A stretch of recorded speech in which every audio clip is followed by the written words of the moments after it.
कथा सुनै से पहले अहाँ सब पहिने दिन जे हम बिनी देने छी 5टा से सुनि लेब, तकर बाद कथा सुनब।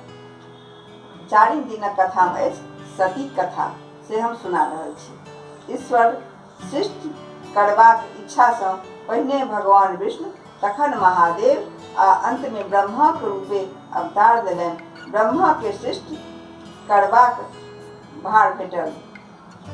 तपस्या बल से ओ अपन शरीर से देवता आ ऋषि मुनि हृदय से शतरूपा नामक स्त्री सहित स्वयं खूब मनु, दहिना आँखि से अत्रि, कान से मरीच आ दहिना पाज दक्ष प्रजापति जन्म देलनि। आप ब्रह्माक संतानों सब सृष्टि करे लगला। मरीचिक बेटा कश्यप भेला, अत्रिक पुत्र चंद्रमा, मनुक 2 बेटा प्रियव्रत आ उत्तानपाद, 3 बेटी आकृति, देवहूति आ प्रसूति भेलखिन। प्रसूतिक विवाह दक्ष प्रजापति सँ भेल, ताहि सँ 60 कन्याक जन्म भेल। ओहि में 8 कन्या विवाह धर्म सँ, 11 बेर रुद्र सँ, 13 कश्यप सँ, 27 टा चंद्रमा सँ आ 1 गोट सती नामक कन्याक विवाह महादेव सँ भेलनि। चंद्रमा अपन स्त्री सब में रोहिणी के सबसे बेसी मानैत छलखिन, तें बाकी 26 बहिन के हुनकर बहुत डाह होइत छलनि। ओ सब अपन पिता दक्ष के एकर उल्लंघन देलखिन। दक्ष आसन जमाय चंद्रमा के बुझेबाक चेष्टा कयलनि, किंतु ओ निष्फल भेल। दक्ष क्रोध सँ हुनका श्राप दऽ देलनि, अहाँ के क्षय रोग भऽ जायत आ संपूर्ण शरीर गल जायत। चंद्रमाक शरीर दिन दिन गलय लागल। ओ देवता सब सँ गुहार लगलनि, किंतु केओ हुनकर रक्षा नहीं कयलनि। अंत में ओ अपन साधु महादेवक शरण में गेला। ताबत चंद्रमाक देह बहुत गल गेल छल, किछुए बचल छल। महादेव हुनका अपन कपार पर चढ़ा लेलनि, हुनकर देह गलनाय बंद भऽ गेल। तखन दक्ष के एकर पता लगलनि तऽ ओ दौड़ल महादेव लग गेला आ हुनका चंद्रमाक अपन माथ पर सँ उतारि देब लेल कहलखिन। महादेव ई बात अस्वीकार कऽ देलनि। ओ अपन शरणागत के तिरस्कार नहीं कऽ सकैत छथि। दक्ष प्रजापति तहिए सँ अपन जमाय महादेव सँ असौजन कऽ लेलनि। दक्ष अपन तामस देखबै लेल एक पैघ यज्ञक आयोजन केलनि। ओहि में सब देवता आ मुनि के नोत देलनि, किंतु महादेव के छोड़ि देलनि। यज्ञ प्रारंभ भेल। लोक सब देखबा लेल उम्हर जाय लागला। देवतागण अपन विमान सँ चललाह। सबके अपन नैहर दिस जाइत देख सती महादेव के ओकर कारण पूछलखिन। सती जखन बुझलनि जे हुनकर नैहर में एतेक पैघ यज्ञ भऽ रहल अछि तऽ ओ महादेव सँ बिना नोते ओतय जाय लेल जिद ठानि देलनि। अंत में महादेव हुनका अपन सेवक वीरभद्र संग नैहर पठा देलखिन। सती जखन अपन पिताक यज्ञ स्थली में पहुँचली, हिनका बैसहु तक लेल नहीं कहलखिन।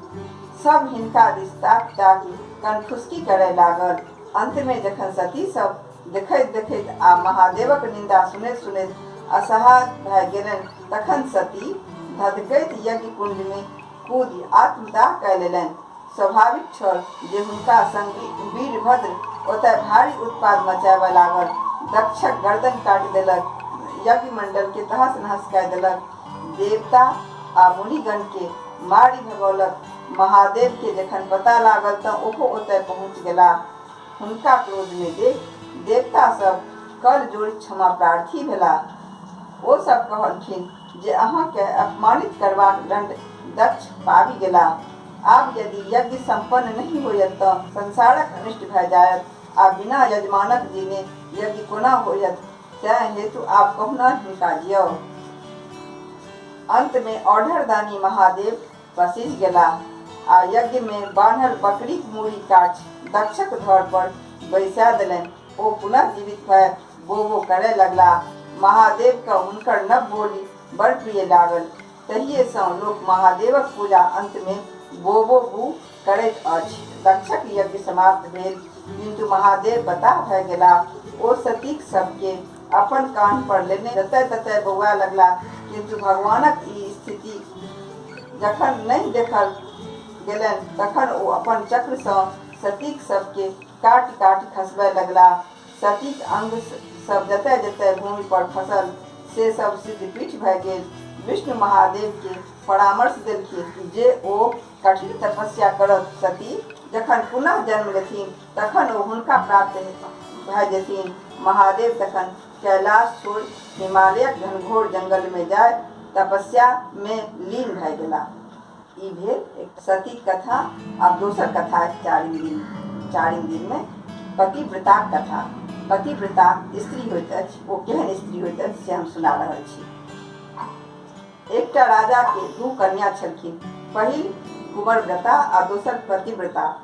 कुंवरव्रताक अर्थ जे भरि जीवन कुमारी रहत आ पतिव्रताक अर्थ जे अपन पतिये के सर्वस्व बुझत तथा जीवन भर हुनक सेवा में लीन रहत, पति एक आज्ञानुसार सब कार्य करत। राजा पतिव्रताक विवाह एक राजकुमार सँ करय हुनका सासुर पठा देलनि। कुंवरव्रताक नंदन वन में एक कुटी बनाय हुनका रहबाक व्यवस्था कय देलनि। एक दिन एक सिद्ध योगी ओहि वन देने जाइत छलाह। एक कौआ हुनका माथ पर चटक कय देलनि। योगी क्रोध सँ कौआ के श्राप दय देलनि।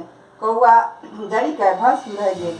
साधु भीख मंगैत मंगैत पतिव्रता ओतय पहुँचला। पतिव्रता कहलखिन, नंदन वन में आग लागल गेल छै। ओहि वन में हमर बहिनी कुटी छनि, ओकरा बचा के अब तावत हम तुलसी के बेर दैत छी, तखन भीख देब।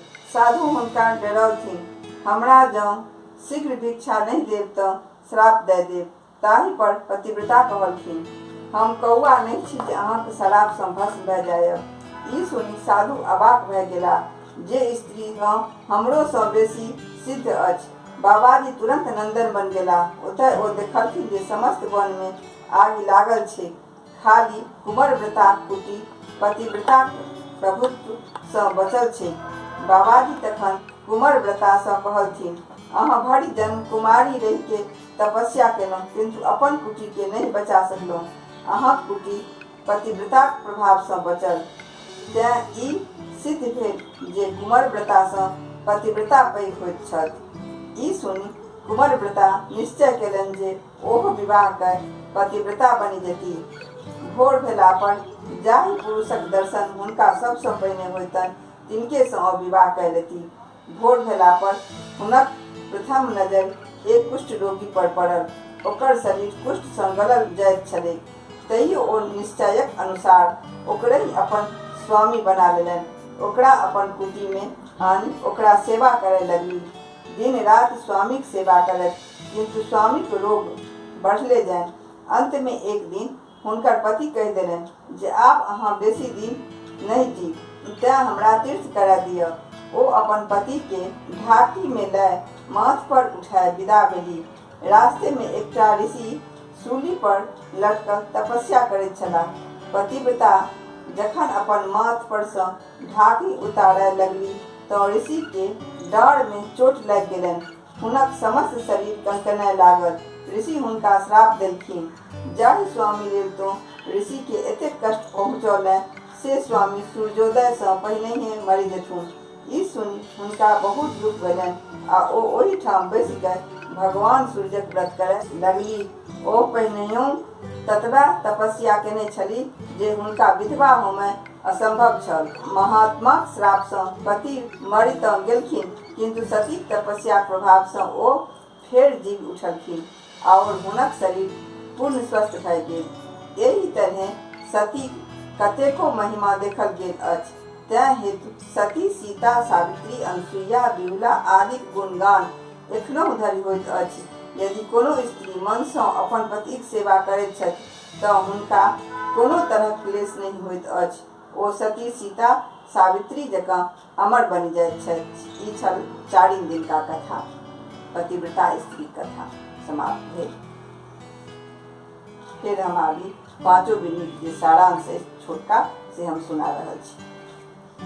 पुरैनी पत्ता झिलमिल लत्ता तहि जग बेसरी बिसहरी माता, हाथ सुपारी खोइछा पान बिसहर करती शुभ कल्याण। जय बिसहारा बोल रही छी हम सब।